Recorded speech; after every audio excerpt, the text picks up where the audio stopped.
is up, guys? It's Andy here. Welcome to Painfully Honest Advice. In the last few weeks, have you been watching the stock market? Because the stock market has been down over 30%. Plus, the economy looks like it is about to go into a recession. And I had to shut down 2 of my businesses. So all that given, I had to figure out what I'm going to do with my budget to control my budget and to control my expenses. So in this video, I'm going to share with you guys 9 things that I had to cut out of my budget immediately while it looks like we are about to head into a recession. Now here's the thing. I have multiple investments in the stock market, in real estate, as well as I own multiple businesses. And while my investments are for long term in the stock market, I do not tend to usually look at them on a daily basis. But given the current situation in the market, I've actually had to look at my investments on a weekly basis just to see where I'm at. And guys, I can tell you it's not good news because I'm down about 35% just in the last 3 months. Plus, I own 2 full-service restaurants, which are basically paused right now. They're at a halt because the government has put a ban that you cannot operate or you can only do takeout for businesses that are restaurants. So that has actually put a financial bind on my finances. So I've had to cut down on a lot of expenses. So my hope is that this current situation doesn't last too long. But at the same time, I do have some income coming in from my rental property that I do own. Plus, I do have a financial services firm, which is considered an essential business. But all this given, my income has reduced over 50%, which has put me in a bit of a financial bind just to see what are the expenses that I can cut down at this point immediately that are things that I probably should have cut down on a long time ago. Now, what I started doing is I started writing down all my expenses. So every single expense that I have for the month, I just took a sheet of paper and wrote everything down on there. Next to it, I actually wrote down if it's a want or a need. Now, if it's something that I need, yes, I do have to keep that as part of my budget. But if it's a want or something that I was just getting used to where I didn't really need it and I just wanted it just because of that lifestyle, I actually started reducing those items. Meaning I cut them out of my budget. Bow. Alright, but anyways, the first thing that I cut out of my budget was dining out. But I love food, and I think I was just getting in the habit of eating out 2 to 3 times a week. But when I reviewed my credit card statements, I noticed that I was spending about $60 a meal, and that's 2 to 3 times a week. So in a month, my average expense for just eating out at an expensive restaurant or just eating out was around $700 a month. So just by cutting this expense, I was able to save $700 and take that $700 and actually invest it into something that will actually make me more money. So dining out might not be the biggest expense for everybody, but in my case, that was actually the biggest expense. But it's always good just to write down all your expenses and just to see what you can eliminate. Okay, now the second thing that I actually had to cut out of my budget was my morning Starbucks and my morning snack. Personally, I like a little boost of caffeine in the morning. Plus, I do have a big sweet tooth, so a little cinnamon bun snack in the morning goes a long way. But it was actually costing me anywhere between $5 to $10 a day. And on a weekly basis, I realized that I was spending over $50 just on the snack and just on a coffee or a chai latte that I personally do like at Starbucks, but I really had to reduce down on this expense. So now I'll have a morning coffee at home, which is costing me about 10 cents. And on a special occasion, maybe once every other week, I'll go ahead and have myself a treat and have a cinnamon bun. But just by doing this, I was able to reduce my budget and I was able to save additional money that I didn't have to spend. Okay, but moving on to the third thing that I had to reduce from my budget and from my expenses was seasonal shopping. But I'm not big into shopping, so normally what I would do is every season, whether it's winter, spring, fall, summer, I would actually go to the mall and I would just buy everything all at once because I don't like going to the mall all that often. But when I do go, I would just shop and I would spend some money, let's just say.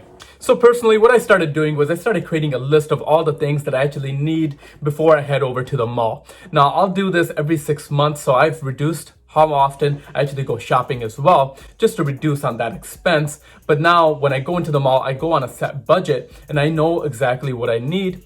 And additionally, what I stopped doing is I stopped buying as many brand name products because you can get the same quality product at stores like Top Men as you would get at a branded store, but the price will be 1/3 of what you're actually gonna spend on a brand name product. So this was just another way that I actually cut down on my expenses.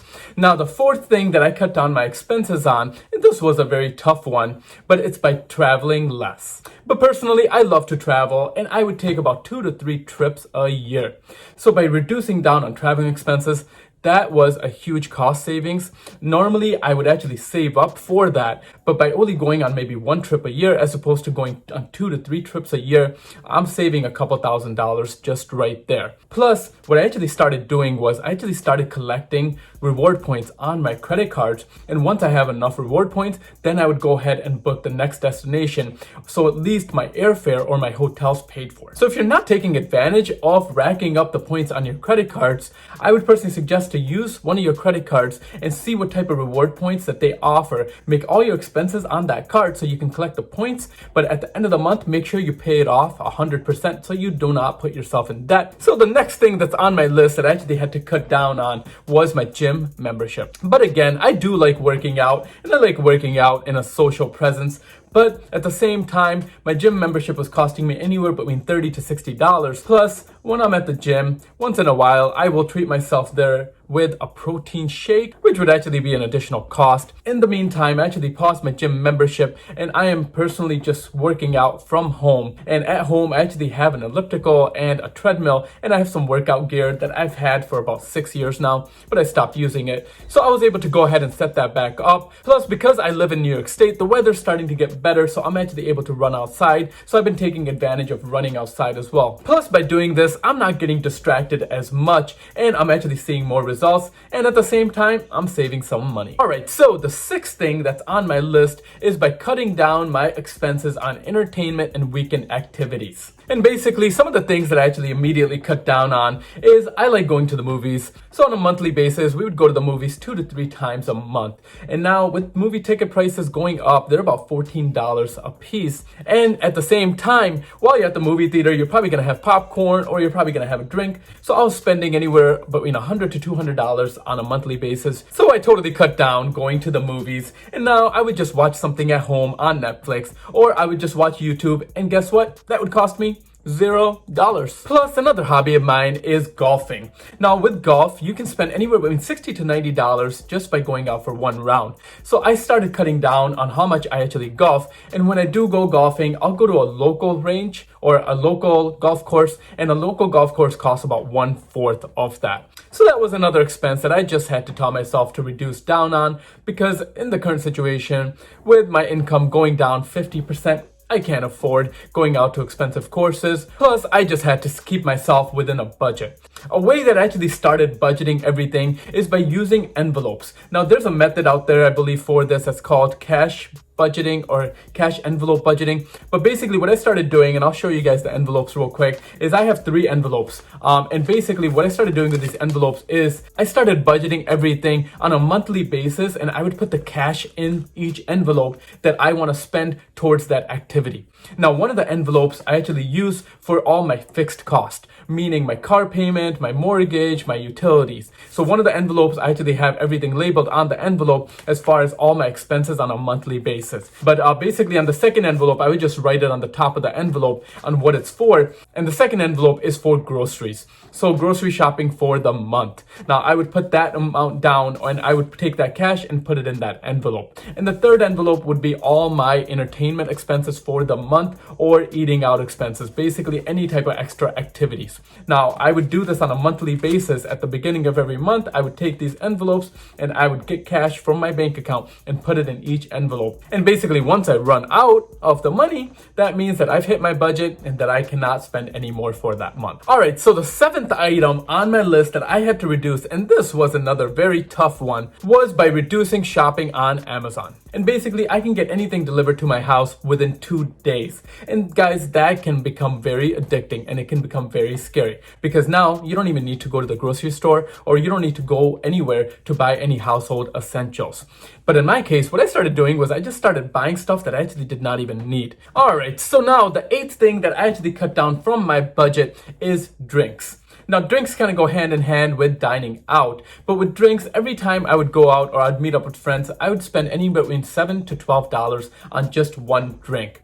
Now, looking at my credit card statements, I was spending anywhere between $100 to $200 a month on just buying drinks. But that's really all I have to say in regards to drink. But that was another way that I actually was able to reduce my expenses expense and keep everything under budget. And finally, the ninth thing that I had on my list that I actually reduced from my budget, and I wasn't sure how to categorize this one, but it was basically by buying less accessories or extra items. For example, I actually had to buy a pair of running shoes because my previous running shoes I had for about 2 years and they were basically done at this point.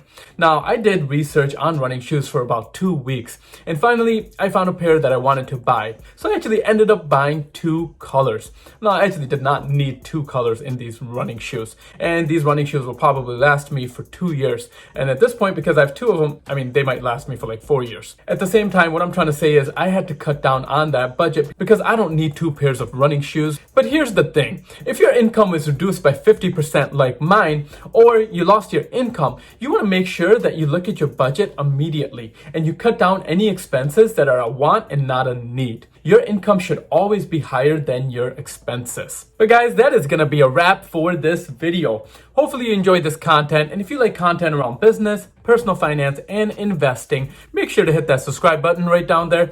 Plus, while you're down there, if you don't mind hitting that like button, that would honestly be highly appreciated. If you're not already following me on Instagram, make sure to follow me at Painfully Honest Advice. And lastly, if you want to take advantage of 2 free stocks, Webull offers you 2 free stocks. 1 stock for just setting up an account, and a second free stock for depositing any amount in that account. At the end of the day, it is free money and 2 free stocks, so I highly suggest it. But that's going to be a wrap for this video, so I will see you guys at the next one.